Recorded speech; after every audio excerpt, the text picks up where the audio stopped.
मुख्यमंत्री मनोहर लाल खट्टर ने सिरसा के पंचायत भवन में मेरा पानी मेरी विरासत योजना के तहत रजिस्ट्रेशन करवाने वाले किसानों से सीधा संवाद किया।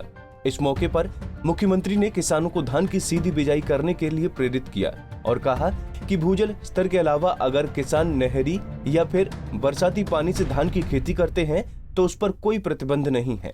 मैंने अपील की है कि DSR पद्धति सीधी बिजाई इस पर किसान करेंगे तो उसमें 25% पानी बचता है।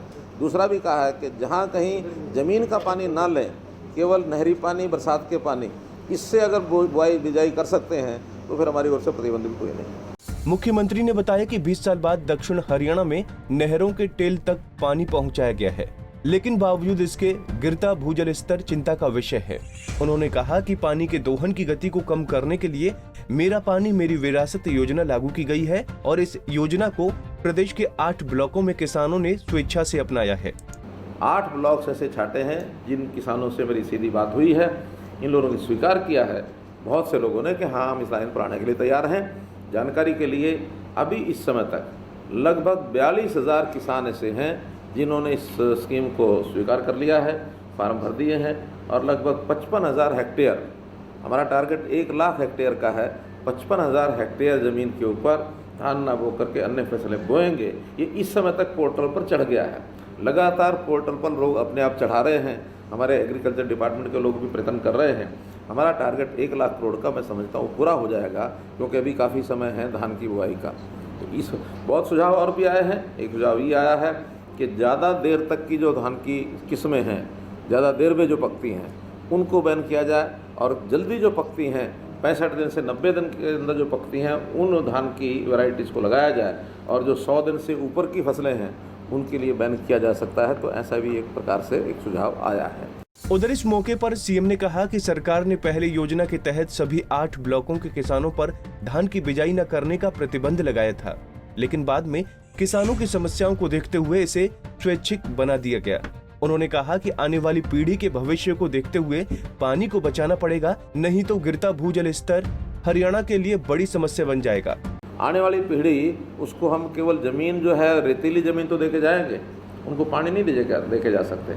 तो पानी अगर देके जाना है तो आज जितना पानी हमारे पास उपलब्ध होता है, जितना ज़मीन के अंदर जाता है, उतने से ज़्यादा पानी हम ना निकालें, उस पानी को निकालने की स्पीड कम करें। इसलिए हमने 40 मीटर से नीचे जहाँ पानी चला गया उन किसानों को कहा कि धान जितना कम कर सकते हैं उतना कम करें। हमने अपील किया कि इस बार आधा धान बोना चाहिए।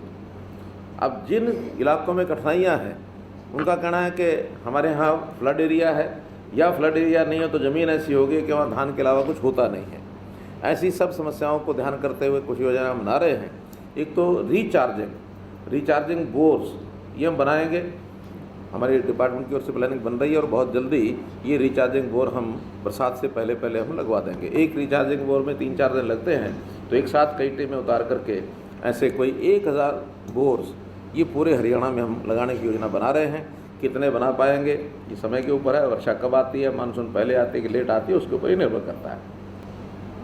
साथ ही जो फसलें अल्टरनेटिव इस नाते से हमने बताई हुई हैं, जिसमें कपास भी है, मक्का है, इसमें तिलहन है, इसके अंदर दालें हैं, सब्जियां हैं, फल हैं, हॉर्टिकल्चर की कई वैरायटीज़ हैं।